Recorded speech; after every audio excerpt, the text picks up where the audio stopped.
আপনি যখন open mutual ফান্ডে ইনভেস্ট করতে যান, আপনার মনে কিছু সন্দেহ থাকে, তাই না? যেমন আপনার টাকা কোথায় যাবে, কারা ম্যানেজ করবে, ফান্ডের সিকিউরিটি কি, এগুলো, রাইট? সো এসব প্রশ্নের উত্তর নিয়ে আমাদের আজকের video. This is day 4 of mutual funds powered by Vriddhi. ধরেন আপনি 21 গ্রোথ ফান্ড, এই ওপেন মিউচুয়াল ফান্ডের ইউনিট কিনবেন। এখন এই ফান্ডের পেছনে প্রথম যে প্রতিষ্ঠানটা কাজ করে সেটা হচ্ছে একটা অ্যাসেট ম্যানেজমেন্ট কোম্পানি কিংবা এএমসি। এই ক্ষেত্রে সেটা হচ্ছে 21 ওয়েলথ ম্যানেজমেন্ট। তাদের কাজ হচ্ছে আপনার টাকাকে ম্যানেজ করা, ফান্ডের অ্যাসেট কখন কোথায় ইনভেস্ট করবে সেটা দেখা এবং ইনভেস্টমেন্ট নিয়ে যাবতীয় রিসার্চ করা। সেকেন্ড প্রতিষ্ঠানটা হচ্ছে ট্রাস্টি। 21 গ্রোথ ফান্ডের ক্ষেত্রে ট্রাস্টি হচ্ছে সন্ধানী লাইফ ইন্স্যুরেন্স কোম্পানি।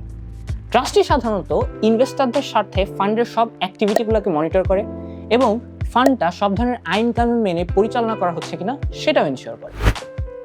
সবার লাস্টে যে আসে সে হচ্ছে কাস্টোডিয়ান, যেমন এই ক্ষেত্রে ব্র্যাক ব্যাংক। কাস্টোডিয়ানের কাজ হচ্ছে ফান্ডের সব অ্যাসেট যেমন স্টক, বন্ড, ক্যাশ এসবগুলোকে সেফলি হোল্ড করে রাখা এবং ফান্ডের হয়ে যে যাবতীয় ট্রানজ্যাকশনগুলো হয় সেগুলো সব সেটেল করা। সো এই তিন প্রতিষ্ঠানের কাজ হচ্ছে আপনার মিউচুয়াল ফান্ডের ইনভেস্টমেন্টকে সেফ রাখা এবং যেটার জন্য তারা বছরে একটা এক্সপেন্স ফি কাটে, সাধারণত 1 থেকে 1.5% হয়। এটা এএমসি টু এএমসি ভ্যারি করে। ওপেন মিউচুয়াল ফান্ড সম্পর্কে আপনি যদি আরও বিস্তারিত জানতে চান তাহলে আপনি বৃদ্ধির ওয়েবসাইটটা ভিজিট করে দেখতে পারেন।